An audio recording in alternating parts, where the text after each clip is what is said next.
केंद्रीय वित्त मंत्री निर्मला सीतारमण ने लोकसभा में केंद्रीय बजट 2024 पेश करते हुए बिहार के लिए व्यापक विकास योजनाओं का घोषणा की है। ठीक है, तो 2024 के केंद्रीय बजट में बिहार के लिए 58,900 करोड़ रुपये की मंजूरी दी गई है। बिहार में 26,000 करोड़ रुपये की सड़क संपर्क परियोजनाओं की घोषणा की गई है, जिसमें पटना से पूर्णिया एक्सप्रेस, बक्सर से भागलपुर एक्सप्रेस और बक्सर में गंगा नदी पर 2 लेन वाला एक पुल शामिल किया जाएगा। बिहार के भागलपुर जिले के पीरपौती में 21,400 करोड़ रुपये की लागत से 2400 मेगावाट की विद्युत संयंत्र स्थापित किया जाएगा। कहाँ? तो भागलपुर में। भागलपुर कौन सा जिले? तो भागलपुर जिले में पीरपौती में। बिहार को कोसी मची अंतर्राज्यीय संपर्क जैसी परियोजनाओं के लिए त्वरित सिंचाई लाभ कार्यक्रम के अंतर्गत 11,500 करोड़ रुपये की वित्तीय सहायता मिलेगी। पूर्वोदय योजना के तहत झारखंड, पश्चिम बंगाल, उड़ीसा और आंध्र प्रदेश के साथ बिहार के व्यापक विकास किया जाएगा। केंद्र सरकार विष्णुपद मंदिर कॉरिडोर, महाबोधि मंदिर कॉरिडोर और नालंदा को पर्यटन स्थल के रूप में विकसित करने की सहायता प्रदान करेगी।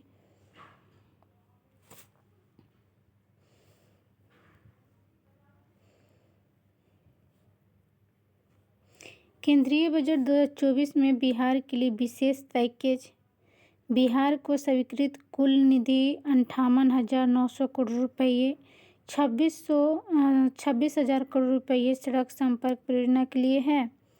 इम्पोर्टेंट है, देखिए ये जो है ना इम्पोर्टेंट है। 1 मिनट। हाँ, ये 2600 करोड़ जो है उस सड़क संपर्क परियोजनाओं के लिए है। यहाँ पर पूरा टोटल है और 21,400 करोड़ जो रुपये है। भागलपुर के पीरपौती में बिजली संयंत्र स्थापना 2400 मेगावाट का होगा, अभी ऊपर पढ़े हैं। 11,500 करोड़ रुपये के जो बाढ़ नियंत्रण उपायों के लिए, उत्तर बिहार में जो है काफ़ी बाढ़ से दुखित होता है लोग कोसी नदी के कारण।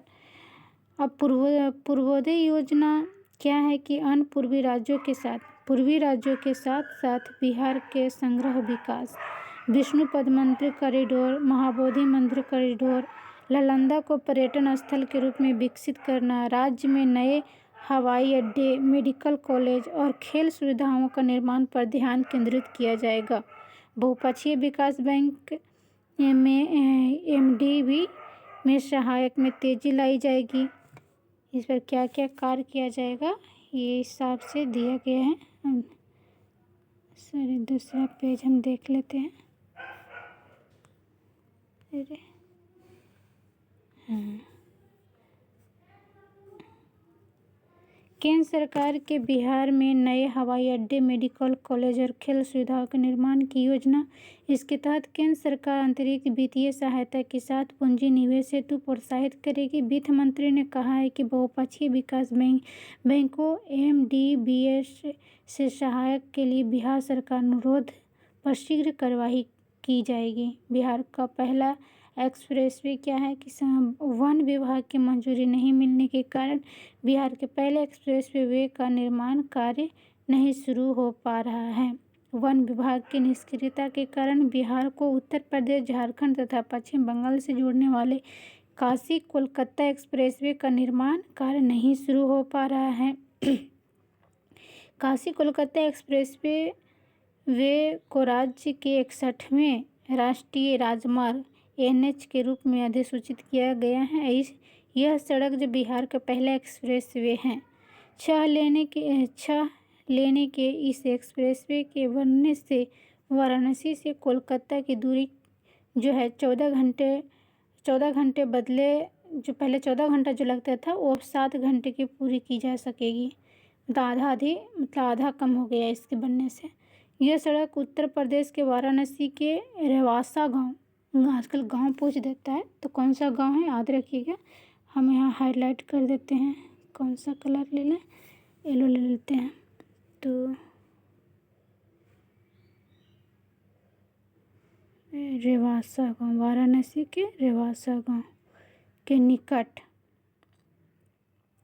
NH-19 में शुरू होकर चंदौली होते हुए बिहार के चांद में प्रवेश करेगी। ये सड़क बिहार के चैनपुर, रामपुर, तिलैथू, कुटुम्बा, इमामगंज, संग्रामपुर होते हुए झारखंड के हट्टर गांव में प्रवेश करेगी। और इस सड़क की कुल लंबाई लगभग कितना होगा? तो 672 किलोमीटर होगा।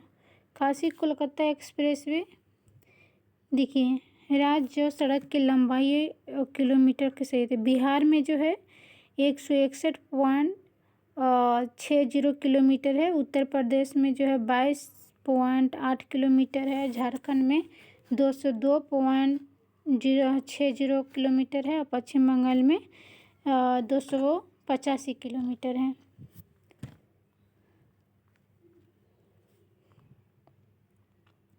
आदिवासी लोक कला का समर्थन। राष्ट्रीय प्रौद्योगिकी संस्थान NIT पटना में आदिवासी समुदाय द्वारा निर्मित कला व हस्तशिल्प को बढ़ावा देने और बाजार उपलब्ध कराने के लिए एक पहल शुरू की गई है। छत्तीसगढ़ की आदिवासी समुदाय और अनुसूचित जाति के लोगों को राष्ट्रीय प्रौद्योगिकी संस्थान NIT पटना प्रशिक्षण कर कुशल बनाएगा।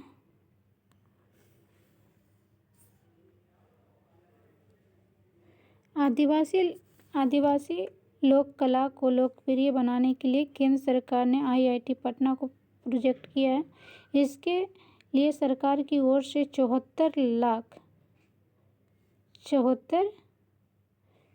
लाख रुपये आवंटित किए गए हैं और इसमें नए आरंभिक कलाओं को उन्नत बनाने या ऑनलाइन बाजार उपलब्ध कराने, ग्राहकों को इंटरनेट मीडिया के माध्यम से जोड़ने आदि को लेकर प्रशिक्षण दिया जाएगा। इस पहल का उद्देश्य आदिवासी समुदाय को आर्थिक स्थिति को मजबूत करना और उनकी समृद्ध सांस्कृतिक विरासत को संरक्षित करना है। बिहार में सोलर पावर प्लांट लगाने हेतु ऋण। प्रधानमंत्री कुशल योजना के तहत बिहार में किसानों को सोलर पावर प्लांट स्थापित करने के लिए प्रमुख बैंकों द्वारा ऋण सुविधा उपलब्ध कराई जाएगी। PM कुशल योजना के तहत बिहार में अपनी ज़मीन पर सोलर प्लांट लगाने की इच्छुक किसानों के लिए ऋण और सब्सिडी प्रदान की जाएगी। इस योजना के तहत 1 मेगावाट का प्लांट लगाने के लिए 4 एकड़ ज़मीन की ज़रूरत होगी। इसके लिए केंद्र सरकार ने 1.05 करोड़ रुपये और राज्य सरकार जो है 45 लाख रुपये सब्सिडी देगी। बाकी रकम बैंक ऋण के तौर पर देगी। प्रधानमंत्री कुसुम योजना भारत सरकार द्वारा किसानों को सौर ऊर्जा और सिंचाई सुविधाओं तक पहुंच प्रदान करने के लिए 2019 में शुरू किया गया था। 2019 का ये पहल है, ठीक है। यह योजना नवीन और नवीकरणीय ऊर्जा मंत्रालय के अंतर्गत आती है। इसका उद्देश्य है किसानों की ऊर्जा सुरक्षा को मजबूत करना, उनकी आय में वृद्धि करना और कृषि क्षेत्र में अधिक टिकाऊ बनाना। बिहार में स्थापित प्रमुख सोलर प्लांट कहाँ कहाँ है जो देख लेते हैं। कजरा सोलर प्लांट कहाँ है? लखीसराय में। क्षमता इसका 185 मेगावाट और निर्माणाधीन है। पीर पौथी सोलर प्लांट भागलपुर में है। क्षमता 200 है। अभी कुछ देर पहले पढ़े थे कि 2400 मेगावाट का निर्माण किया जाएगा। अभी किया नहीं गया, किया जाएगा। तो पीर पौथी सोलर प्लांट कहाँ है? भागलपुर में है। जमुई सोलर प्लांट कहाँ है? जमुई जिला में है। क्षमता 125 मेगावाट है इसका। और कदीराबाद फ्लोटिंग सोलर प्लांट जो है दरभंगा में है। कदीराबाद जो क्षमता 2 मेगावाट है मात्र। बांका सोलर प्लांट जो है बांका जिला में है। इसका क्षमता जो है 50 मेगावाट है। सबसे ज़्यादा कहाँ है? तो भागलपुर में है और फिर से होने वाला है। तो इसको हम लाइट कर देते हैं।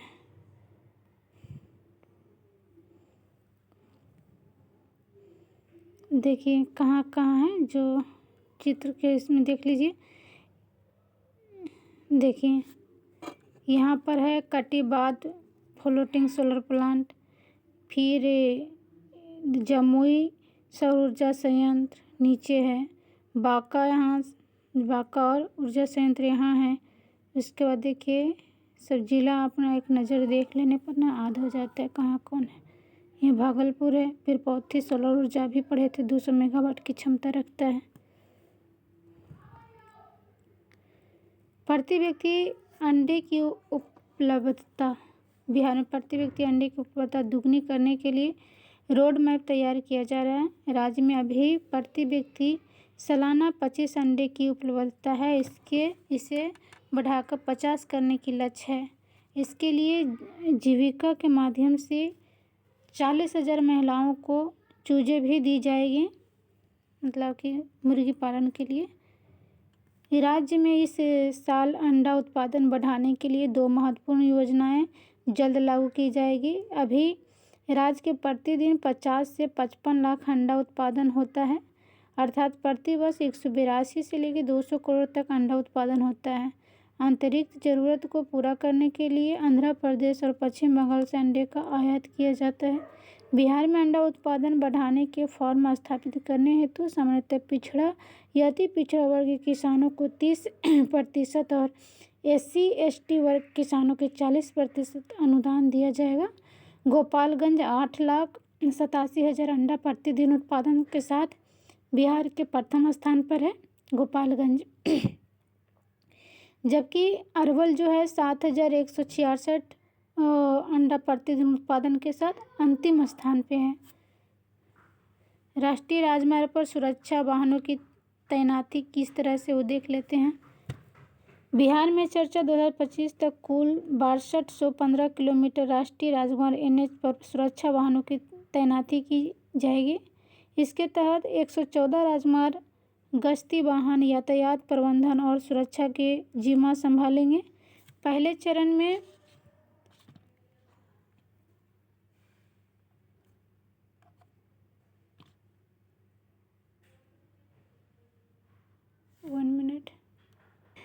इसके तहत 114 राजमार्ग गश्ती वाहन यातायात प्रबंधन और सुरक्षा का जिम्मा संभालेंगे।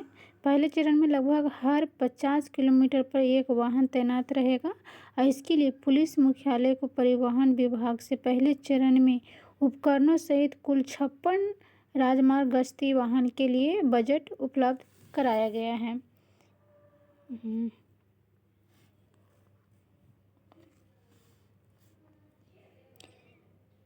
महत्वपूर्ण तथ्य क्या है जो पढ़ लेते हैं हम लोग।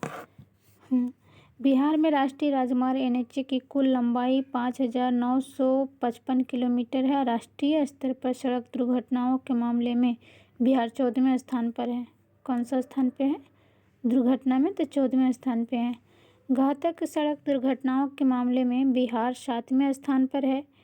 अच्छा, घातक मतलब घातक सड़क दुर्घटनाओं के मामले में जो बिहार जो है 7वें स्थान पर है। प्रति 100 दुर्घटनाओं में मृत्यु के मामले में बिहार दूसरे स्थान पे है। दूसरे स्थान पे है। सड़क दुर्घटना प्रति 10,000 वाहन में बिहार दूसरे स्थान पर रहा है। बिहार में 44.7% हादसे राष्ट्रीय राजमार्ग पर हुआ है। सबसे ज़्यादा कहाँ हुआ? तो राष्ट्रीय राजमार्ग पर हुआ है। राष्ट्रीय राजमार्ग बोले तो केंद्र और बिहार दोनों का। राज्य में मेलों की स्थिति क्या है जो देख लेते हैं। संदर्भ, बिहार में ऐतिहासिक और पौराणिक महत्व वाले सभी मेलों को राज्य स्तरीय पहचान देने की प्रक्रिया शुरू कर दिया गया है। इन मेलों के समुचित तरीकों से आयोजन और बेहतर प्रबंधन के लिए उन्हें बिहार राज्य मेला प्राधिकरण में शामिल किया जाएगा। मेलों को प्राधिकरण में शामिल होने के बाद ही इसे राजकीय दर्जा देने से संबंधित निर्णय लिया जा सकता है।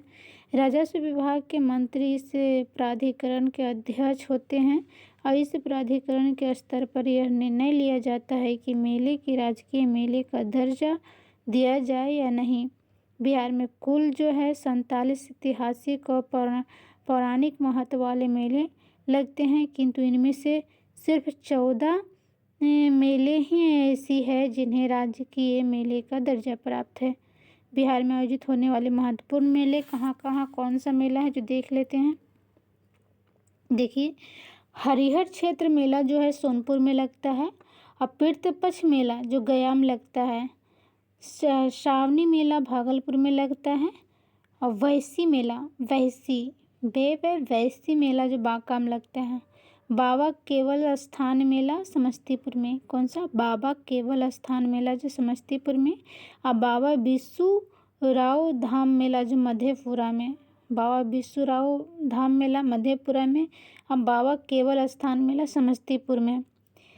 ये दोनों जो है ना काफ़ी है मिलता जुलता है। तब बाबा केवल स्थान मेला समस्तीपुर में, और बाबा बिस्सुराव मेला मधेपुरा में।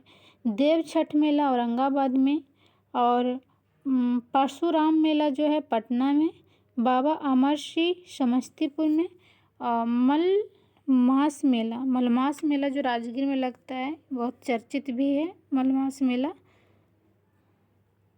और देखते हैं मक्कर मेला जो राजगीर में लगता है। अच्छा, मलमास मेला भी राजगीर में लगता है, और मक्कर मेला भी राजगीर में ही लगता है। बड़गांव मेला जो है नालंदा में लगता है, और अंगारी धाम मेला नालंदा में लगता है। श्री श्री 108 श्री शरण निवास बाबा महतो साहेब मेला, ये जो है नालंदा में लगता है। कौन सा, श्री श्री 108 श्री नारायण निवास बाबा महतो साहेब मेला जो है नालंदा में लगता है। ये सब ध्यान देने वाली बात है।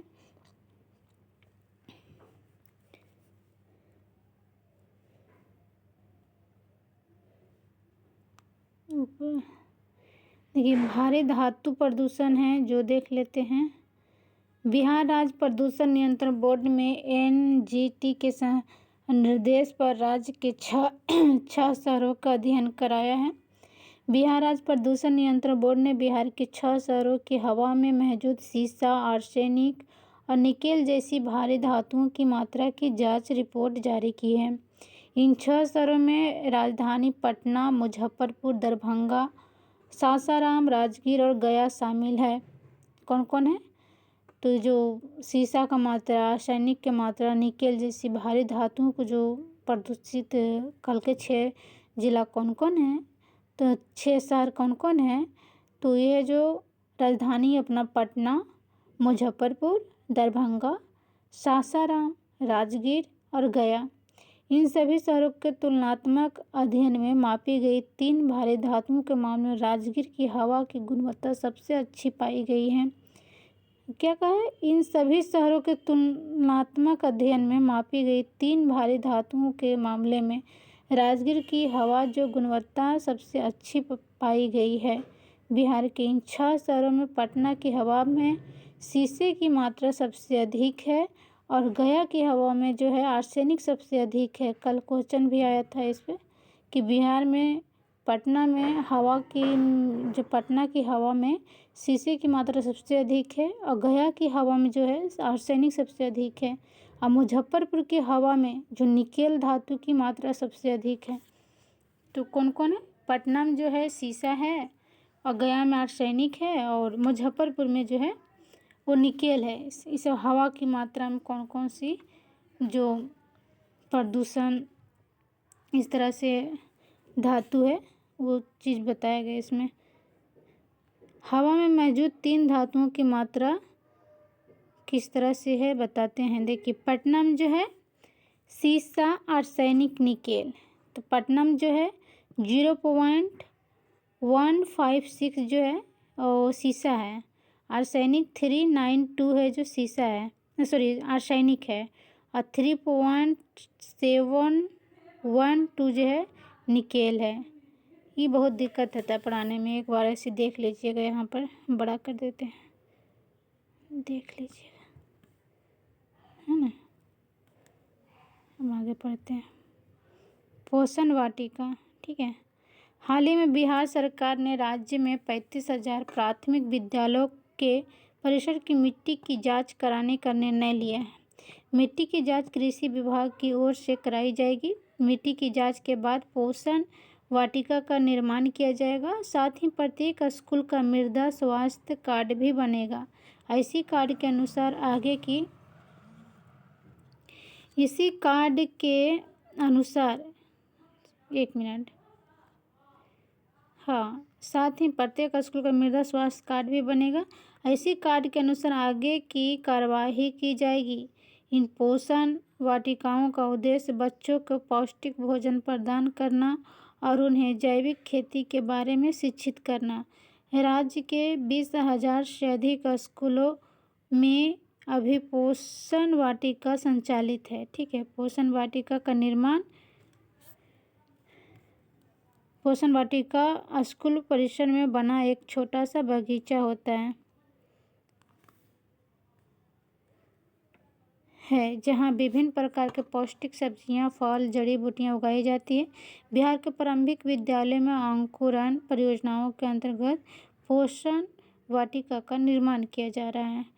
अब जो कि Navinagar super thermal power station है, जो पढ़ लेते हैं। बिहार के औरंगाबाद के Navinagar super thermal power station में 800 मेगावाट की 3 नई कार्यवाही स्थापित की जाएगी।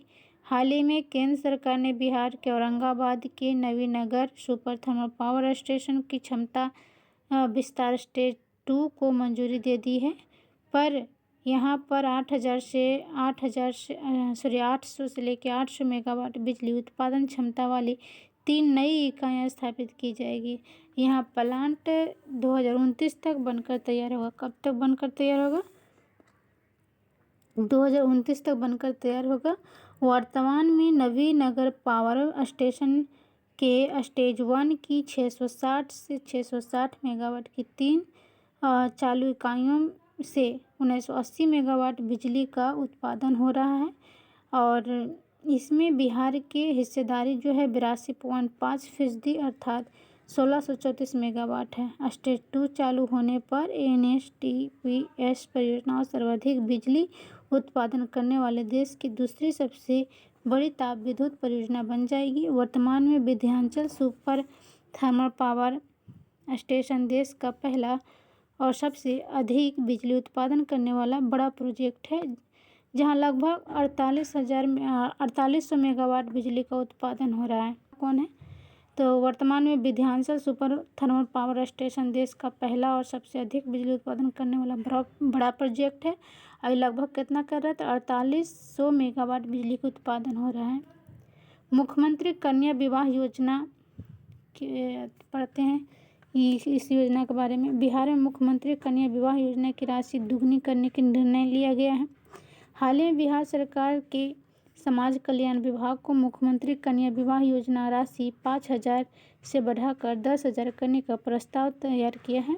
समाज कल्याण विभाग के अनुसार 2012 से अब तक 16 लाख से अधिक लाभार्थियों को इस योजना लाभ मिला है और इस योजना का लाभ ऐसे परिवार को दिया है जो BPL के अंतर्गत आते हैं तथा ऐसे परिवार जिनकी वार्षिक आय 60,000 रुपये से भी कम है।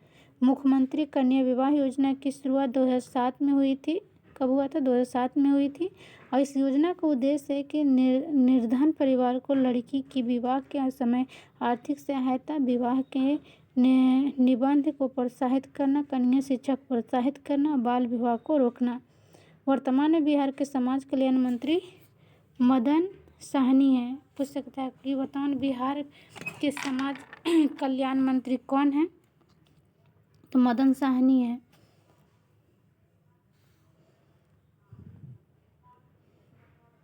देखिए इस तरह से यहाँ पर दिया है। मुख्यमंत्री कन्या विवाह योजना लॉन्च 2007 में हुआ था। उद्देश्य क्या था कि वंचित परिवारों को उनकी बेटियों की शादी के लिए वित्तीय सहायता प्रदान करना। अब वित्तीय आवंटन वित्त वर्ष जो 2024-25 में 90 करोड़ है। लाभार्थी वित्तीय वर्ष जो 23-24 में जो था 137,272 लड़कियों को लाभान्वित किया गया था। वित्तीय सहायता प्रत्यक्ष लाभ हस्तांतरण के माध्यम से प्रत्येक लाभार्थी को 10,000 रुपये मिले पड़ता। तो दुल्हन 18 वर्ष या दूल्हा विवाह के समय 21 वर्ष का होना आवश्यक है। संपूर्णता अभियान कैंपेन क्या है? बिहार में नीति आयोग द्वारा 61 आकांक्षीय प्रखंडों में संपूर्णता अभियान चलाया जा रहा है। संपूर्णता अभियान क्या है, इसके तहत क्या होता है जो देख लेते हैं। नीति आयोग द्वारा शुरू की गई संपूर्णता अभियान बिहार के 61 आकांक्षीय प्रकारों में 61 आकांक्षीय प्रखंडों में 4 जुलाई से लेकर 30 सितंबर तक चलाया जा रहा है। इसका उद्देश्य स्वास्थ्य, पोषण, देखो है ना, इसका उद्देश्य क्या था? स्वास्थ्य, पोषण, कृषि, सामाजिक विकास और शिक्षा सूचकांक को 67% प्राप्त करना। राष्ट्रीय स्तर पर 18.8% महिलाओं को गर्भाशय के दौरान पोषक तत्वों की खुराक मिलती है, जो कि मृत स्वास्थ्य में सुधार के लिए गए प्रयासों से दर्शाता है। 2019 से 20 के राष्ट्रीय परिवार स्वास्थ्य सर्वेक्षण NFSH5 के अनुसार बिहार में केवल 16.6% गर्भवती महिलाओं को गर्भाशय के दौरान 3 महीनों या उससे अधिक समय तक आयरन की गोली मिली है। राष्ट्रीय स्तर पर 6 वर्ष तक की आयु के 18.8% बच्चों को उचित पोषण मिलता है, जबकि बिहार में यह प्रतिशत बढ़कर 21.8% हो गया है, जो कि राज्य में बाल पोषण पर अधिक ध्यान देने की संकेत करता है। हालांकि आंकड़ों के अनुसार भारत में 26.2% आबादी को पोषक तत्वों की खुराक मिलती है, जबकि बिहार में 31.1% आबादी को पोषक तत्वों की खुराक मिलती है, जो कि राष्ट्रीय औसत से थोड़ा अधिक है। रिहंद जलाशय क्या है? रिहंद जलाशय संदर्भ है कि बिहार को उत्तर प्रदेश के रिहंद जलाशय से कोटे का पानी नहीं मिल रहा है। हाल ही में बिहार सरकार ने रिहंद जलाशय से पर्याप्त पानी ना मिलने का मामला केंद्रीय जल आयोग के समक्ष मजबूती से उठाया है और 1973 में हुई यह समझौते के अनुसार उत्तर प्रदेश के रिहंद जलाशय से बिहार को भी पानी मिलना चाहिए।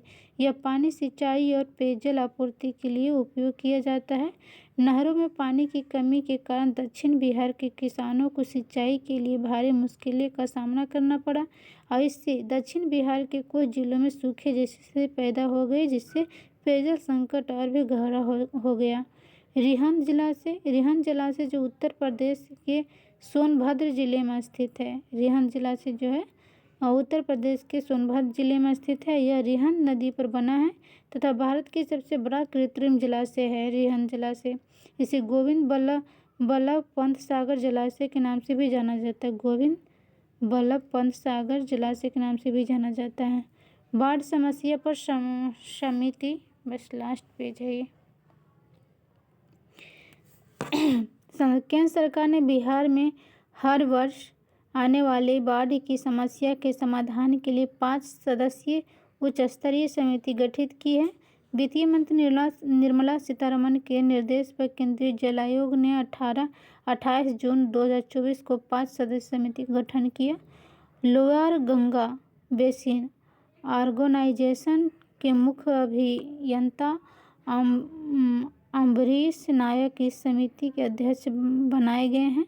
यह समिति उत्तर बिहार की नदियों के लिए नए बैराज और अन्य संरचनाओं के निर्माण की संभावनाओं का पता लगाएगी। इस समिति ने 4 जुलाई 2024 को अपनी प्रारंभिक रिपोर्ट सौंप दी है। बिहार भारत का सर्वाधिक बाढ़-ग्रस्त राज्य है, जहां राज्य की कुल आबादी का 76% लोग बाढ़ से प्रभावित क्षेत्र में रहते हैं। बिहार की कुल भौगोलिक क्षेत्र का 73% यानी लगभग 68,800 वर्ग किलोमीटर बाढ़ प्रभावित क्षेत्र में आता है।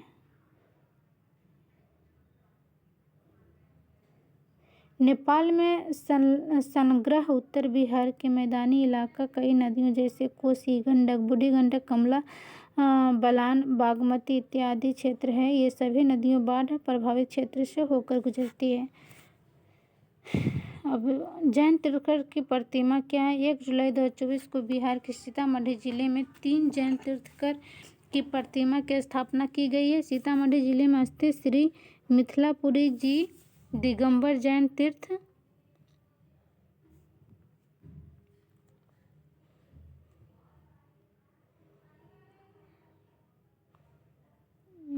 क्षेत्र में 1 जुलाई 2024 के आषाढ़ कृष्ण दशमी के अवसर पर भगवान नेमिनाथ स्वामी के जन्म एवं तप कल्याण महोत्सव को धूमधाम से मनाया गया। इसी अवसर पर 35 फीट ऊंची 3 भव्य जैन प्रतिमाएं स्थापित की गई। पहला भगवान आदिनाथ जैन धर्म के पहले तीर्थंकर थे। भगवान आदिनाथ भगवान मल्लीनाथ जैन धर्म के 19वें तीर्थंकर थे। भगवान नेमिनाथ स्वामी जैन धर्म के 21वें तीर्थंकर थे। ये प्रतिमा कमल के साथ है। कहाँ है? तो सीतामढ़ी में है। महत्वपूर्ण तथ्य क्या है? जैन तीर्थंकर प्रतिमा जन्म स्थान आदिनाथ पहले तीर्थंकर जो कि प्रतीक बैल था और जन्म इनका अयोध्या में था। मल्लीनाथ जो 19वें तीर्थंकर थे, इनका प्रतीक कलश था, जन्म जो था मिथिला में था। और नेमिनाथ जो 21वें तीर्थंकर अभी पढ़े थे, वो कमल था इनका प्रतीक, और ये जो है मिथिला में ही इनका जन्म हुआ था। अब पढ़ते हैं बिहार के सबसे बड़े औद्योगिक क्षेत्र। केंद्र सरकार ने national industry corridor development and implementation trust INCDIT के बोर्ड ऑफ ट्रस्टिस ने गया में इंटीग्रेटेड ने मैन्युफैक्चरिंग क्लस्टर IMC की प्रोजेक्ट को मंजूरी दी है। इस परियोजना में 1350 करोड़ से अधिक के निवेश किया जाएगा। साथ ही 1670 एकड़ क्षेत्रफल के साथ यह राज्य का सबसे बड़ा औद्योगिक क्षेत्र होगा। और इसके लिए राज्य सरकार ने गया जिले के शेरघाटी उपविभाग के अंतर्गत डोभी ब्लॉक में जमीन चिन्हित की है। अमृतसर दिल्ली कोलकाता औद्योगिक कॉरिडोर के तहत गया में यह इंटीग्रेटेड मैन्युफैक्चरिंग क्लस्टर बनाया जा रहा है। वन महोत्सव 2024 से संदर्भ है कि मुख्यमंत्री नीतीश कुमार ने 8 जुलाई को अपने मुख्यमंत्री आवास में मालदा आम के पौधे का रोपण कर पर्यावरण, वन एवं जलवायु परिवर्तन विभाग द्वारा आयोजित राज्य स्तरीय वन महोत्सव 2024 का शुभारंभ किया है। वन महोत्सव के दौरान मनरेगा से जिले की सभी 230 पंचायतों से लेकर 200 पौधे लगाया गया है। साल में 2012 से राज्य के पौधारोपण अभियान शुरू किया गया था और साल 2019 में जल जीवन हरियाली अभियान की शुरुआत कर इसको और गति दी गई है। इस अभियान के तहत व्यक्ति विशेष को 5 पौधे निःशुल्क उपलब्ध कराए जाएंगे। इस तरह से यहीं तक रहने देते हैं, 5 पेज तक, है ना। एक बार सुन लीजिएगा तो आपको सारे याद हो ही जाएगी।